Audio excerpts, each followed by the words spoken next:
Assalamualaikum everyone, welcome back to Talent Fuse, your one-stop channel to learn UI UX design in an easy and fun way. एक ऐसे skill जो न सिर्फ freelancing में आपकी मदद करेगी बल्कि आपकी जिंदगी बदल सकती है। UI UX डिजाइन सीखने के बाद आप घर बैठे अपना खुद का इनकम सोर्स क्रिएट कर सकते हो और अपना बेहतरीन फ्यूचर सिक्योर कर सकते हो। ये सिर्फ एक कोर्स नहीं, ये आपकी जर्नी की शुरुआत है। Stay tune till the end, क्योंकि इस चैनल के हर वीडियो में आपको कुछ नया सीखने को मिलेगा। क्लास स्टार्ट करने से पहले चैनल को सब्सक्राइब कर लें ताकि आने वाली कोई भी क्लास आपसे मिस ना हो सके। Let's start UI UX design course class number 30. Today we will discuss about contrast. Contrast एक बहुत important UI डिजाइन प्रिंसिपल है। कंट्रास्ट डिजाइन का वो एलिमेंट है जो आपके इंटरफेस को यूजर फ्रेंडली और विजुअली अपीलिंग बनाता है। और अगर अभी तक आपने फिग्मा की क्लासेस नहीं देखी तो टेंशन नहीं, ऊपर आई बटन में प्लेलिस्ट का लिंक दिया गया है, जरूर चेक करें ताकि आपको भी फिग्मा पर कमांड हासिल हो सके। So let's dive into the UI design principles. So what is contrast? Contrast is a design principal that the visual differences between elements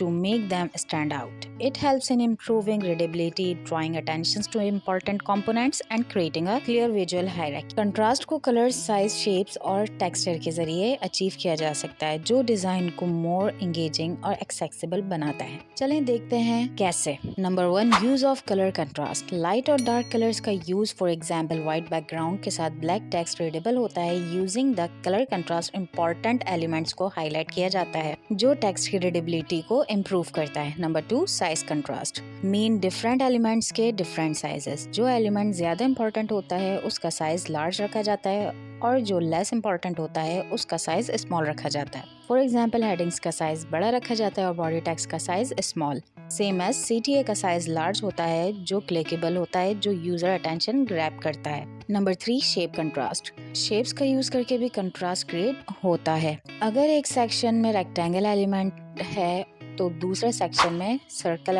shapes का यूज किया जा सकता है। Number 4, texture contrast. Texture contrast थोड़ा subtle होता है लेकिन effective है। टेक्सचर का यूज करना डिजाइन में डेप्थ ऐड करता है और विजुअल इंटरेस्ट इंक्रीज करता है। फॉर एग्जाम्पल अगर बैकग्राउंड प्लेन है तो किसी एक सेक्शन में टेक्सचर पैटर्न यूज कर सकते हैं। ये डिजाइन को बोरिंग नहीं बनाता और यूजर्स का इंटरेस्ट बढ़ाता है। कंट्रास्ट एक इम्पॉर्टेंट प्रिंसिपल है UI डिजाइन का। इसका यूज डिजिटल प्रोडक्ट की यूजेबिलिटी और यूजर एक्सपीरियंस को इम्प्रूव करता है, स्पेशली जब आप कलर यूज करें। आई होप आज की क्लास आपके लिए हेल्पफुल रही होगी। इफ यस देन कमेंट में जरूर बताइएगा और चैनल को सब्सक्राइब करना मत भूलिएगा ताकि आने वाली UI डिजाइन प्रिंसिपल्स की क्लासेस आपसे मिस ना हो सके। मिलते हैं नेक्स्ट क्लास में, अपना ख्याल रखिएगा। अल्लाह हाफिज।